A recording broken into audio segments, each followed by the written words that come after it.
Messieurs, dames, bonjour et bienvenue dans le cabinet du docteur. Aujourd'hui, on va faire les pronostics de WrestleMania et on va surtout parler du main event entre Cody Rhodes et Roman Reigns. Il y a plein de choses à en dire, il y a plein de théories. Je vous ai sondé également, on va aller faire un tour du côté Twitter. Donc bref, il y a beaucoup de choses à dire par rapport à ce WrestleMania et on va donc faire le tour aujourd'hui de cette carte. D'ailleurs, j'ai fait une petite intro en mode docteur, mais c'est vrai que comparé à Dr Crypto, je joue beaucoup sur ce côté docteur. Pour Dr Wrestling, je mets pas la blouse, bon bref, c'est pas grave. Et puis sur le TikTok Dr Wrestling, je suis toujours en blouse. Allez, c'est parti du coup pour les pronostics. Et on démarre du coup avec le premier match et ça sera officiellement le premier match de WrestleMania 39. Austin Theory face à John Cena pour le titre US. Et là je trouve qu'il n'y a absolument aucune surprise. Pour moi, Austin Theory devrait conserver facilement. En face on a John Cena, le vétéran, la légende qui vient là pour le spectacle. Mais pour moi aucune chance qu'il batte Austin Theory. À moins qu'il gagne mais qu'il repère le titre ensuite lundi dans le Raw After Mania. Mais j'y crois moyen. Pour moi, John Cena il est là pour mettre en valeur Austin Theory et une victoire d'Austin Theory lui permettrait de gagner en crédibilité pour sa propre carrière à lui. Deuxième match, Seth freaking Rollins face à Logan Paul. Logan Paul qui sera d'ailleurs en fin de contrat après ce WrestleMania. Donc là c'est pareil, je ne pense pas que Logan Paul va battre Seth Rollins. Seth Rollins a cruellement besoin d'une victoire à WrestleMania. J'ai pas souvenir qu'il ait gagné beaucoup ces dernières années. J'ai notamment souvenir de défaites de Seth Rollins. Donc voilà, il faut gagner cette année, il faut terrasser le bon vieux Logan Paul. Et voilà, Logan Paul après ensuite je ne sais pas s'il restera à la WWE ou pas, sans doute qu'il va re-signer un petit contrat, mais voilà, faut laisser aussi un peu de place à Logan. Charlotte Flair face à Rhea Ripley pour le titre de championne féminine de SmackDown, la revanche par rapport au match de WrestleMania 36 il y a 3 ans déjà entre Charlotte et Rhea Ripley. C'était l'un d'ailleurs des meilleurs matchs de ce WrestleMania, absolument à chier, puisque du coup il y avait quand même personne dans le Performance Center, c'était quand même assez abominable à regarder. Bref, c'est pas grave, Charlotte avait gagné à l'époque, elle avait récupéré le titre NXT de Rhea Ripley. Et bien aujourd'hui je pense que la boucle va être bouclée et que Rhea Ripley va récupérer la ceinture de championne de Charlotte et démarrer un règne de championne absolument sans doute épique, qui va durer peut-être aussi longtemps que celui qu'on vient de voir avec Bianca Belair, on en reparlera, mais en tout cas je pense qu'il est nécessaire d'avoir cette victoire pour Rhea Ripley et nécessaire d'avoir cette ceinture autour de la taille pour celle qui est vraiment absolument incroyable depuis quand même quelques mois. Bianca Belair contre Asuka du coup pour le titre de championne féminine de Raw. Et donc je pense que Bianca Belair va perdre son titre. Elle est championne depuis 1 an maintenant, elle a eu un magnifique règne, mais Asuka elle est absolument dangereuse dans sa version canard, dans toute cette gimmick un peu de sauvage, et je pense que ça permettrait d'avoir une belle transition. À moins qu'on reste avec Bianca Belair en tant que championne, ça aurait aussi beaucoup de sens. Après tout, c'est une jeune championne, une nouvelle un peu figure de la WWE, qui a déjà terrassé quand même beaucoup de monde, mais je pense que c'est aussi l'occasion de changer un petit peu. À voir, en vérité, je suis plus convaincu que Rhea Ripley va remporter le titre que Bianca Belair va le perdre. Mais je vais quand même mettre une petite pièce sur Kana pour devenir la nouvelle championne de Raw et pour démarrer tout simplement un nouveau cycle, et Bianca Belair pourra tout à fait revenir dans la title picture un peu plus tard. Oh le match! Oh non, celui-là je veux pas en parler. Brock Lesnar contre Omos, c'est l'accident industriel qui va sans doute arriver du côté de WrestleMania. On va peut-être sans doute revivre un espèce de Lesnar-Goldberg de WrestleMania 20 où voilà, l'alchimie n'avait pas pris, la sauce n'avait pas pris. Là en plus la rivalité semble pas être très excitante. Alors je comprends l'idée qu'on utilise Lesnar pour mettre en valeur un peu les jeunes, qu'on essaye un peu justement de faire un passement de flambeau, mais Lesnar je pense qu'il en a rien à secouer, il est absolument pas content de travailler avec Omos. Omos sur le ring, malheureusement il n'y a rien, c'est très compliqué. Et Lesnar on sait qu'il aime bien bosser avec des mecs qui savent catcher et que justement il galère avec les poids lourds qui font juste des finishes et que derrière ça fait des matchs pas terribles, que même Lesnar lui-même n'a pas spécialement beaucoup d'envie. Et puis même la rétrogradation, on aurait pu garder ce Lesnar Lashley pour WrestleMania, pourquoi on l'a pas fait bordel? Pourquoi est-ce que Lashley aujourd'hui n'a pas de programme et que Lesnar est face à Omos? En plus la victoire était un peu sale la dernière fois, donc il y a vraiment un unfinished business comme ils disent les Américains. Donc voilà, je suis extrêmement déçu de la tournure des événements, que ce soit pour Lashley, que ce soit pour Lesnar. Omos pour moi il méritait autre chose.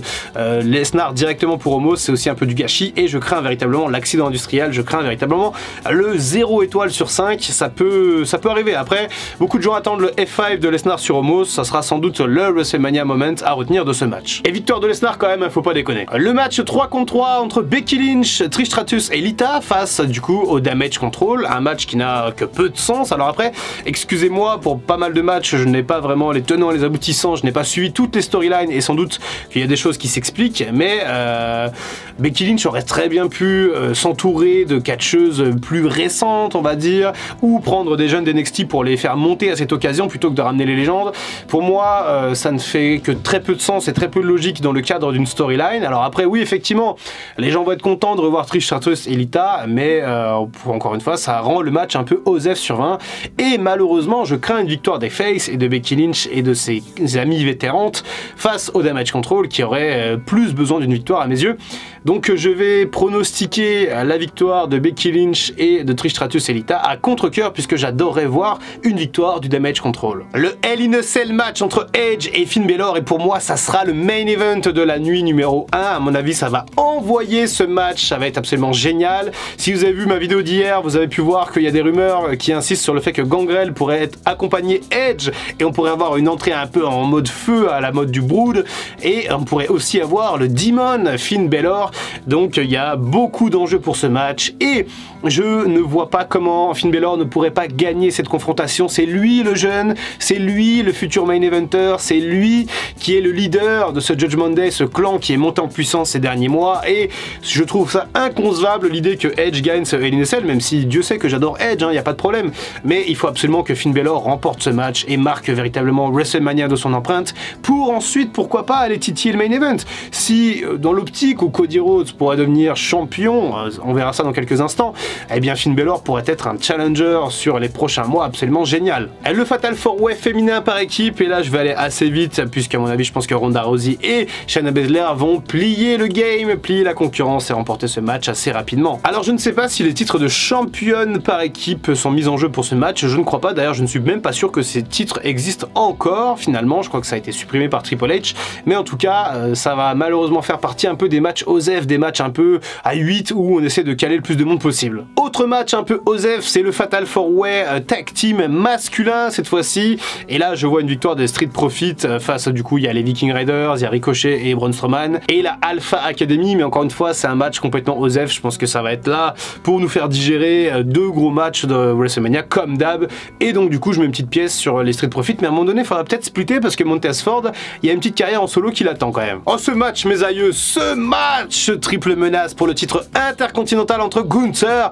Drew McIntyre et Sheamus, ça va être terrible, ça va s'envoyer des chops, ça va s'envoyer de la bagarre comme on aime, de la bonne bagarre comme on aime véritablement, et on pourrait tout à fait aller titiller, pourquoi pas le 5 étoiles si jamais il laisse beaucoup de temps pour ce match, il faut voir ce que ça va donner, mais en tout cas j'ai absolument hâte de voir ce match, et je pense que c'est difficile, je dirais bien Gunther va conserver, mais Sheamus pourrait devenir champion à WrestleMania en faisant le pin, pourquoi pas sur McIntyre, et ensuite pourrait enchaîner avec une rivalité contre Gunther, peut-être encore.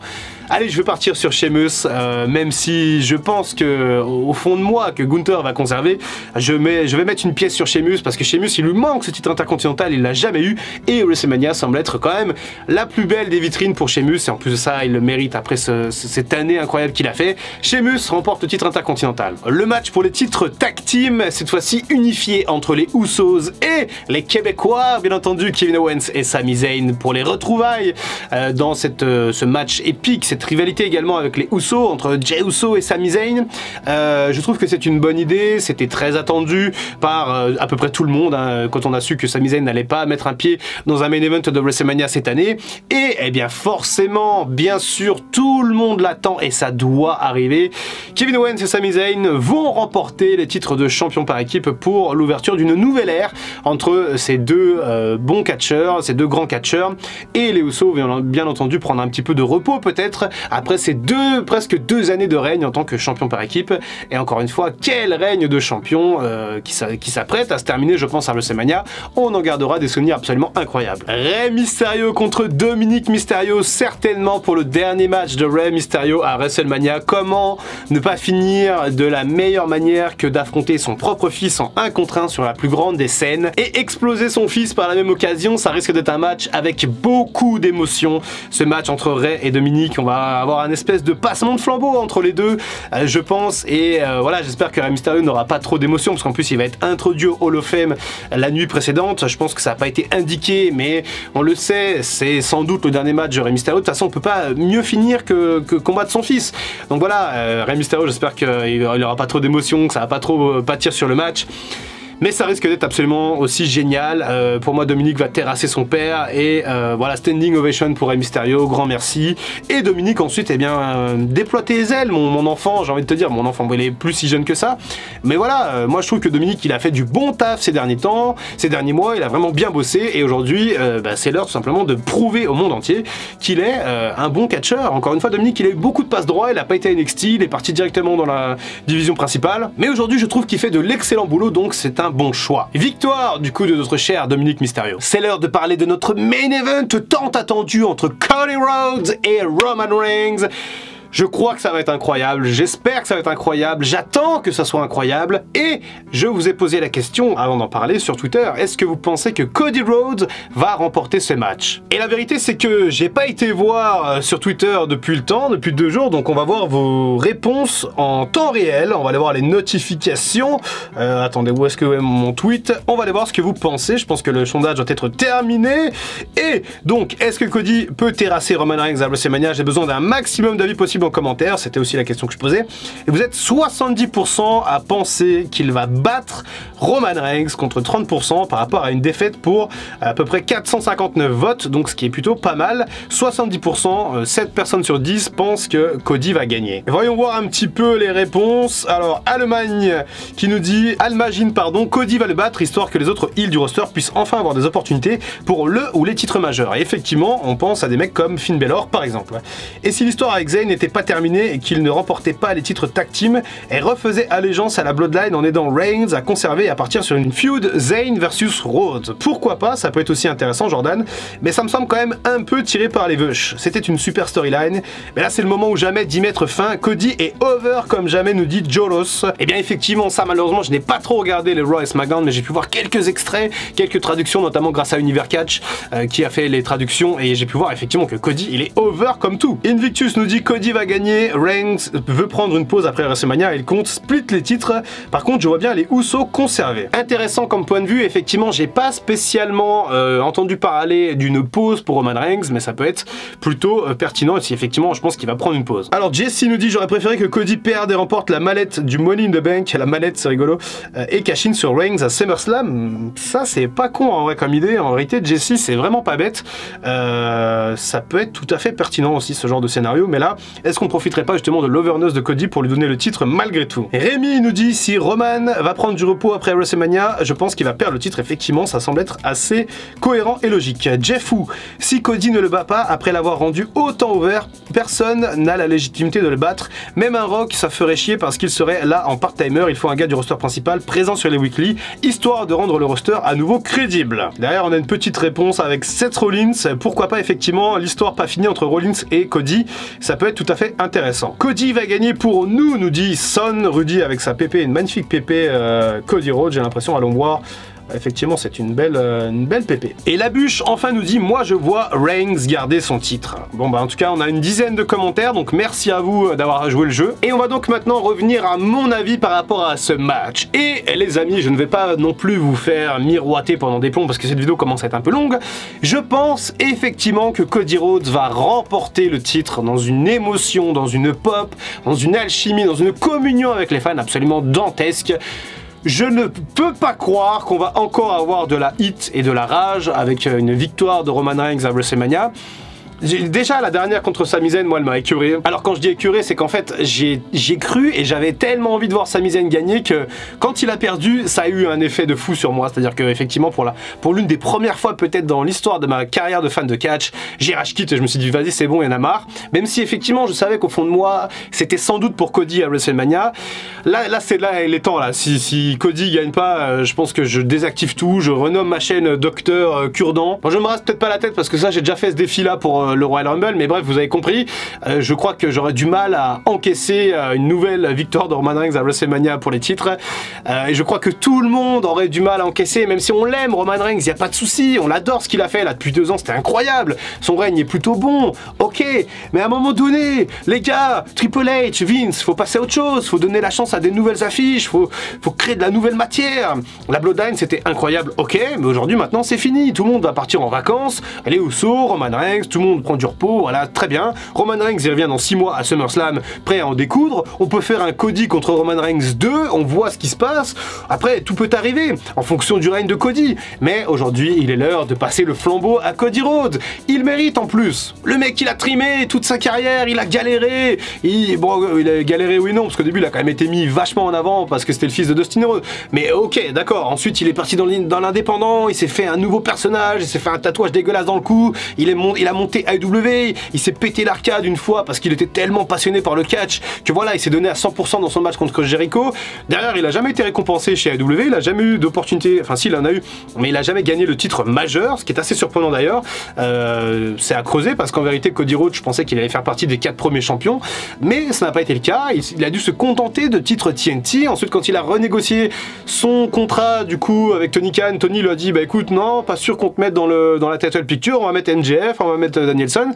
Donc Cody s'est dit ok, je vais voir ce qui se passe à la WWE, et là la WWE s'est jetée sur l'occasion et s'en sert parfaitement bien. Hier on a vu les infos et on a vu que Kurt Angle disait que c'était super la manière dont il était traité à la WWE. Oui, c'est super, c'est exactement ce qu'il faut faire, et il faut pas que la WWE ait peur de mettre en avant Cody Rhodes parce que voilà, parce que c'est un nouveau, parce que c'est un ancien de AEW, il faut y aller. Cody Rhodes, c'est le gars, c'est la star, et il faut lui mettre les ceintures sur l'épaule, il faut qu'il représente cette compagnie, il est tout le temps là, il catche tout le temps, il est bon, il est incroyable, il est charismatique, il a des pyros fabuleux, son entrée est géniale, il faut y aller avec Cody Rhodes, c'est l'heure de faire gagner Cody Rhodes. Cody Rhodes doit gagner à WrestleMania et ce sera mon dernier mot. Et n'hésitez pas à me dire ce que vous en pensez dans les commentaires, dites-moi tout par rapport à Cody, par rapport à Roman Reigns, j'attends tous vos avis, je me délecte de vos avis et je lirai ça bien entendu ce week-end en attendant WrestleMania névreusement, patiemment, parce que voilà, je vais être aussi impatient comme vous, et tout simplement on en reparlera cette semaine encore, peut-être que je ressusciterai un peu le live Twitch, pourquoi pas,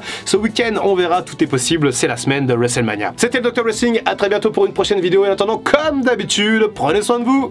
I can feel the blood creeping up from the heathens. Got will, got fight, got pride, got reason. If they wanna go eat, then you know I'm gon' feed them. If you're coming for me, hope you're ready for a demon.